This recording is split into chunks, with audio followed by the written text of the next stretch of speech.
Perkenalkan, saya Soti Lasmangia dari kelompok 2 akan memulai presentasi manajemen portofolio yang berjudul How Securities are Stranded.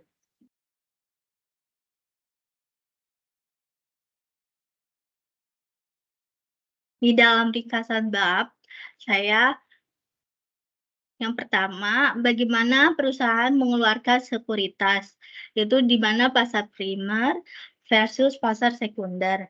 Yang kedua itu perusahaan swasta versus perusahaan publik atau terbuka. Terus penawaran umum perdana atau initial public offering atau IPO. Yang kedua ada transaksi di pasar, jual beli pendek atau short selling versus pembelian dengan margin.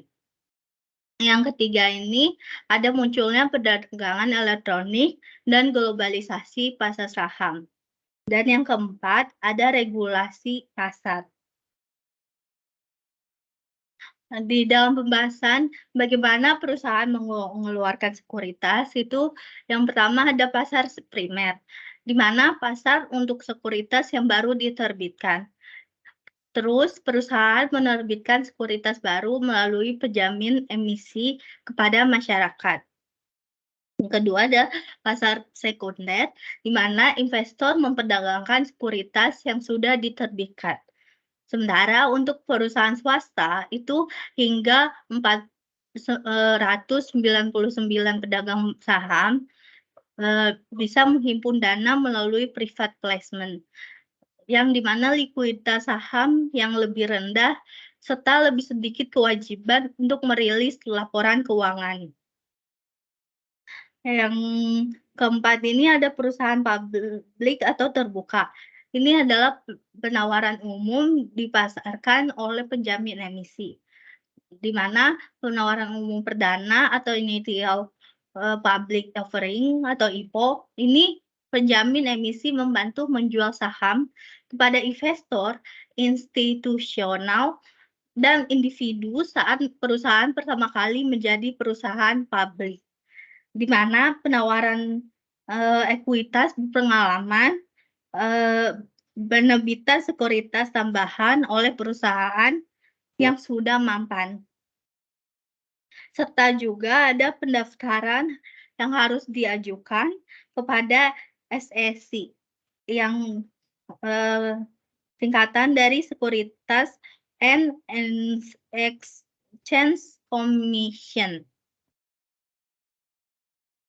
Nah, di sini ada hubungan antara perusahaan yang mengeluarkan sekuritas, penjamin emisi, dan publik, di mana melalui perusahaan penerbit atau using firm lalu disalurkan ke penjamin emisi utama, kemudian investasi bank A, investasi bank B, dan investasi bank C, serta investasi bank D itu kemudian disalurkan ke perusahaan swasta.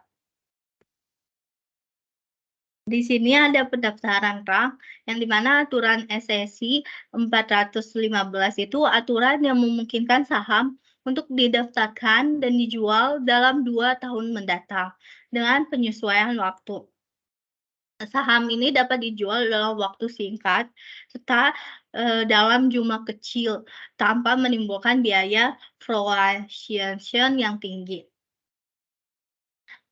Selanjutnya ada penawaran umur perdana atau initial public offerings atau IPO itu. Yang pertama, roadshow untuk mempublikasikan penawaran baru, di mana rangkaian presentasi atau pertemuan yang diadakan oleh perusahaan yang akan go publik menjadi perusahaan publik untuk mempromosikan penawaran saham baru kepada calon investor. Yang kedua ini ada book building untuk menentukan permintaan, di mana underwriter atau penjamin emisi mengumpulkan informasi tentang permintaan saham dari investor konvensional. Yang ketiga ada tingkat minat investor memberikan informasi harga yang berharga, di mana tingkat minat investor selama proses IPO memberikan informasi berharga untuk menentukan harga penawaran saham. Yang keempat itu ada penjamin emisi menanggung resiko harga, di mana penjamin emisi biasanya memberikan jaminan kepada perusahaan untuk menjual sejumlah saham tertentu, di mana penjamin emisi dapat memberikan jaminan harga minimum. IPO umumnya dianggap underpriced dibandingkan dengan harga yang bisa dipasarkan. Juga beberapa IPO terlalu mahal, serta beberapanya lagi tidak dapat sepenuhnya dijual. Di sini ada gambar rata-rata pengembalian hari pertama IPO dari seluruh dunia. Hasilnya secara konsisten menunjukkan bahwa IPO dipasarkan kepada investor di harga yang menarik. Di sini penjamin emisi yang tersisa dengan sekuritas yang tidak dapat dipasarkan dipaksa untuk menjual rugi di pasar sekunder. Oleh karena itu, bankir investasi menanggung resiko harga untuk masalah yang ditanggung. Di sini ada jenis pasar, di mana di sini ada pencarian langsung, di mana pembeli dan penjual saling mencari. Yang kedua ada pasar broker. Broker ini mencari pembeli dan penjual. Ada juga pasar dealer. Dealer memiliki persediaan aset dari mana mereka membeli dan menjual. Serta ada pasar lelang, di mana pedagang berkumpul di satu tempat untuk berdagang. Ada harga permintaan dan penawaran. Di sini harga permintaan. Harga permintaan adalah tawaran untuk membeli. Pada pasar dealer, harga permintaan adalah harga di mana dealer bersedia membeli dan investor menjual pada harga permintaan. Di sini ada juga harga penawaran. Harga penawaran adalah penawaran jual. Pada pasar dealer, harga penawaran adalah harga yang di mana dealer bersedia menjual. Investor harus membayar harga penawaran untuk membeli sekuritas. Ada juga bid asking spread adalah keuntungan dari membuat pasar atau market making dalam suatu sekuritas. Ini ada jenis pesanan, di mana market order atau perintah pasar dilaksanakan segera. Trader menerima harga pasar saat ini. Ada juga price concession order, di mana perintah bergantung pada harga. Trader menentukan harga beli atau jual. Dan sebuah pesanan besar dapat diisi pada berbagai harga yang berbeda. Berikut adalah gambarnya. Di mana price condition order atau perintah bergantung pada harga. Seperti inilah contohnya. Berikutnya ada mekanisme perdagangan, di mana pasar dealer, jaringan komunikasi elektronik atau electronic communication networks atau disingkat ECNS, di mana sistem perdagangan sejati yang dapat secara otomatis mengeksekusi pesanan, di mana ada juga pasar khusus yang menjaga pasar yang adil dan teratur. Selanjutnya ada peningkatan perdagangan elektronik. Pada tahun 1975, penghapusan komisi tetap di NYSE atau Bursa Efek New York, di mana tahun 1994 aturan penanganan pesanan baru di NASDAQ menyebabkan spread bid-ask yang lebih sempit. Pada tahun 1997, pengurangan ukuran langkah minimum dari 1/8 menjadi 1/16, di mana di tahun 2000-an di Amerika Serikat, pasar perdagangan elektronik meningkat dari 16% menjadi 80% pada 2000-an. Dan 2000 muncul juga pasar saham NASDAQ EQ, di mana 2021 pengurangan ukuran langkah minimum dari 1/16 menjadi 1 sen. Di 2006, NESY berganti menjadi NYSE Asia setelah mengakuisisi Bursa Elektronik Archipelago Exchange, di mana pada 2007 pembentukan National Market System atau NMS untuk menghubungkan bursa elektronik. Di sini ada gambar peningkatan efficiency rate mengalami penurunan drastis seiring dengan penurunan ukuran langkah minimum atau minimum tick size. Nah, di sini kita akan membahas perbedaan dari 3 pasar, yaitu pasar NYSE, pasar NESDAQ, dan pasar ECNS. Di mana pasar US itu adalah NYSE atau Bursa Efek New York, di mana pasar saham terbesar itu ada di Amerika. Perdagangan elektronik otomatis berjalan bersamaan dengan sistem broker atau spesialis. Dan selanjutnya ada pasar US yang menyajikan daftar sekitar 3.000 perusahaan. Awalnya merupakan pasar dealer dengan sistem penawaran harga. Saat ini, NESDAQ Market Center menawarkan platform perdagangan elektronik yang canggih dengan eksekusi perdagangan otomatis. Di selanjutnya ada pasar US, di mana pasar ACN atau jaringan komunikasi elektronik, jaringan komputer pribadi yang menghubungkan pembeli dan penjual untuk eksekusi order otomatis di atas beberapa pertukaran, dan bersaing dalam hal kecepatan yang dapat mereka tawarkan. Latensi adalah waktu yang berlalu dari saat sinyal dikirim sampai diterima oleh penerima. Dan ECN utama termasuk Direct Edge, Batch, dan NYS ARSA. Di sini ada strategi trending baru, di mana algoritma trending atau perdagangan algoritmik itu metode eksekusi pesanan besar menggunakan instruksi perdagangan yang telah diprogram sebelumnya secara otomatis, di mana high frequency trading atau perdagangan frekuensi tinggi itu dengan perdagangan algoritmik dengan kecepatan tinggi, tingkat pergantian tinggi, dan rasio pesanan ke pedagang yang tinggi. Di sini ada dark pools atau kolam gelap. Sistem perdagangan alternatif bersifat pribadi digunakan untuk perdagangan sekuritas dan instrumen keuangan lainnya.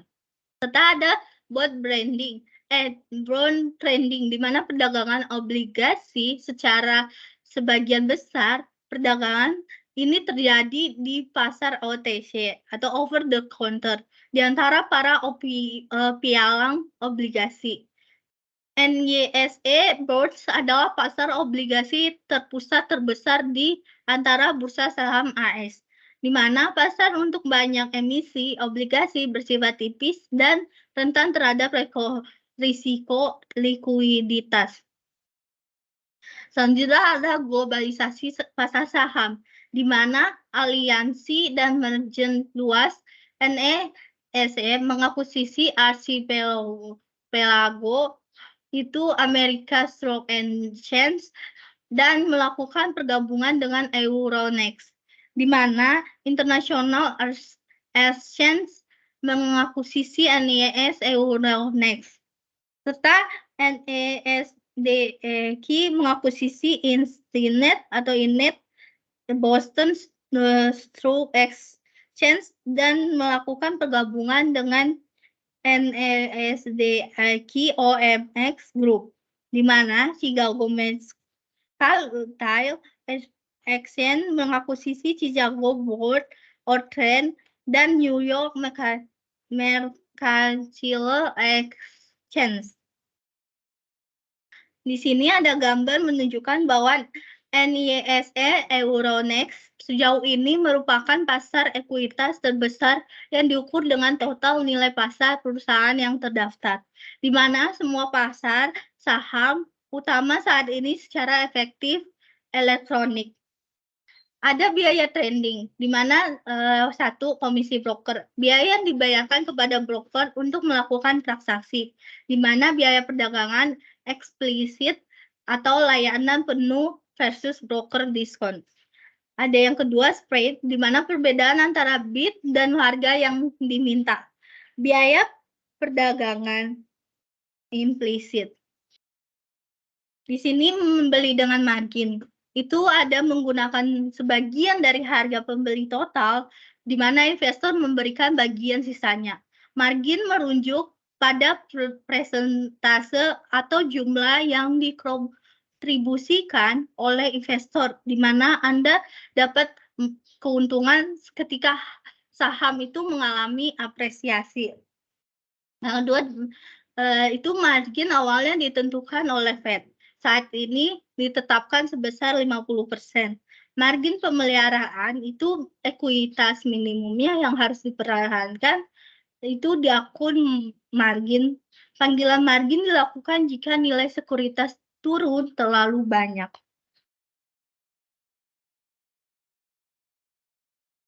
Di sini ada ilustrasi beli saham dengan margin, yang dimana dijelaskan bahwa purpose untuk memperoleh keuntungan dari penukaran saham,